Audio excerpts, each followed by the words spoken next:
اذ دخلوا علیہ فقالوا سلاما قال انا منکم وجلون۔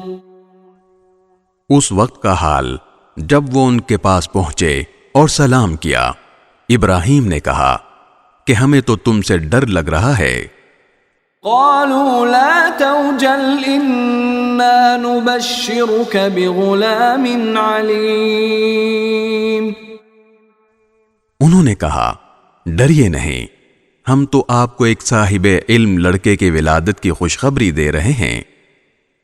قال ابشرتمونی علی ان مسنی الکبر فبم تبشرون۔ ابراہیم نے کہا کیا تم مجھے اس حالت میں خوشخبری دے رہے ہو جبکہ مجھ پر بڑھاپا چھا چکا ہے، پھر کس بنیاد پر مجھے خوشخبری دے رہے ہو؟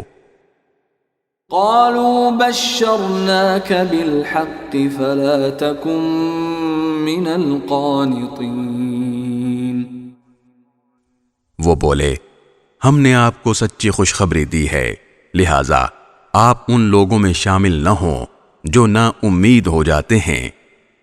قال ومن يقنط من رحمة ربه إلا الضالون۔ ابراہیم نے کہا اپنے پروردگار کی رحمت سے گمراہوں کے سوا کون نا امید ہو سکتا ہے؟